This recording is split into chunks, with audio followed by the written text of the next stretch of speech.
Hey, welcome back to my channel. If you are new here, then hi, my name is Erica, and today I'm going to be talking a bit more about the McLeod family. Now, if you don't know who the McLeod family is, I actually have another video about them, which hopefully I'll remember to add into the cards when I'm editing this video, but they are a family vlogging channel with multiple disabled children who have disabilities like autism and cerebral palsy, and I believe others as well. But the mother's name is Ika. I think her actual name is Erica, but she goes by Ika, and so don't call me Ika, please. That's not my nickname, that's her nickname. But anyway, they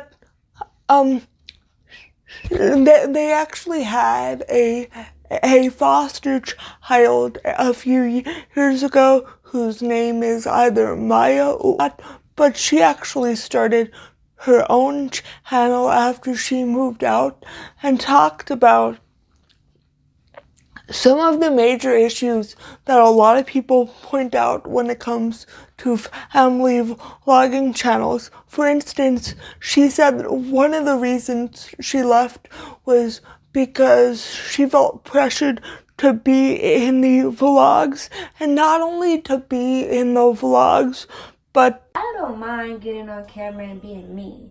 But when somebody's asking me to play a certain role and I'm not comfortable with it and wanting my son to play a certain role, then it's a problem. to play a certain role in the vlogs. So she, as a regular person who's not an actor, she was expected to be in character every time the camera was on, which is not fair to somebody who is a child or who is still growing up and is not choosing to go into acting. And I think it says a lot about someone if they adopt children and foster children, but then they go and do that and make money off of them and put them in compromising situations and record them, and it's just icky that somebody would do that.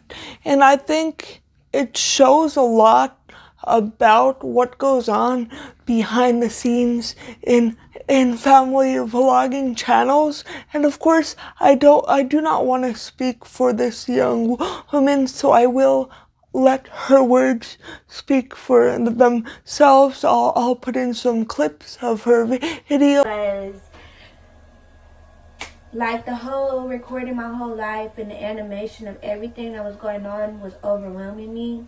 I explained that to Ika, and we had a dispute about it.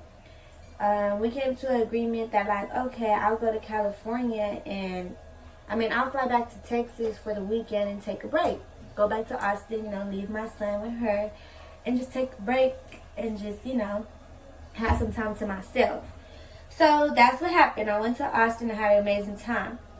When it was time for me to come back from Austin, I will admit that I was hesitant. I really didn't want to leave Austin. That's my hometown. This is my hometown. I love it here. But also, I recommend watching that video if you want the full picture, because of course I cannot put somebody else's entire video in my video. That's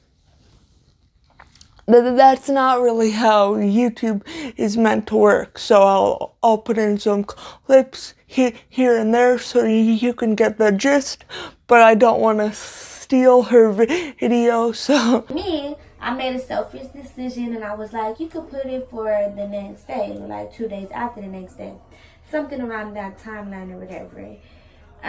So that happened. Ika found out, she wasn't happy about it or whatever. But I explained to Ika that I had my ticket still, and I had a flight that I was coming back on, and all that. It just wasn't going to be when she wanted, what she was planning, what we planned, what we expected, what we talked about.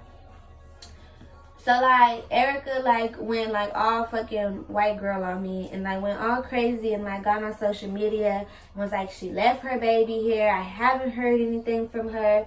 And like first of all, I didn't leave my baby. She asked me to leave Jace. And like, cause I wanted to bring Jace. She told me to leave him. He was too young to travel, this and that, this and that.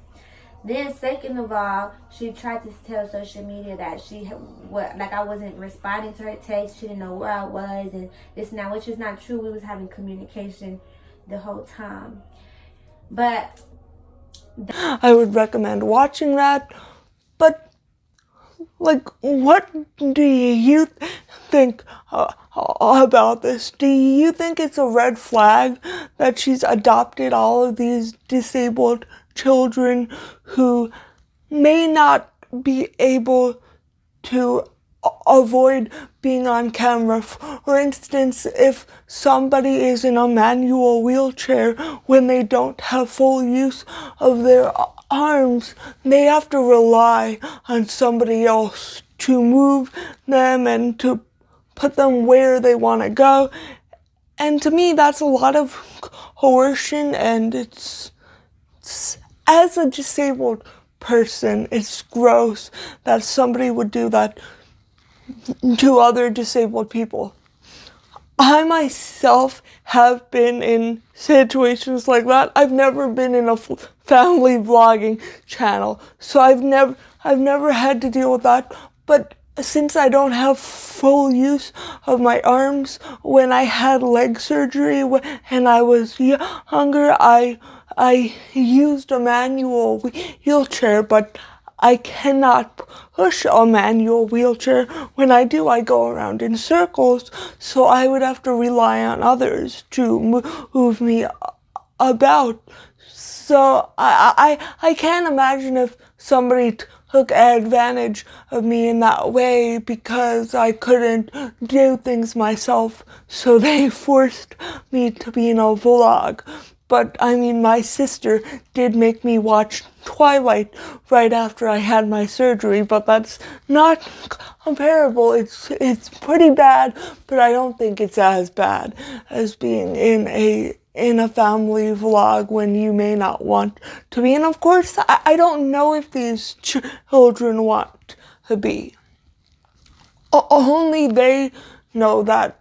But it does raise red flags in me to see this woman who appears to be able-bodied and neurotypical adopting all of these disabled children and putting them in a vlog and making a lot of money off of it. It raises a lot of red flags. Like, I'm thinking, could it be a savior complex? Could it be that she just wants to make money off of them? I have no way of knowing. None of us have any way of knowing, but I'm just wondering if I'm the only one who worries about that, because I'm like, am I overthinking this? Am I over analyzing this? Or is it something other people see? I don't know the answer to that. And I know this was a pretty short video, but that's all I really had to say today. But if you found this interesting or if it made you think about something, please give it a big thumbs up. And if you have not already and you would like to see more of my content, please consider hitting that subscribe button. Thank you so much for watching, and I hope to see you again next time.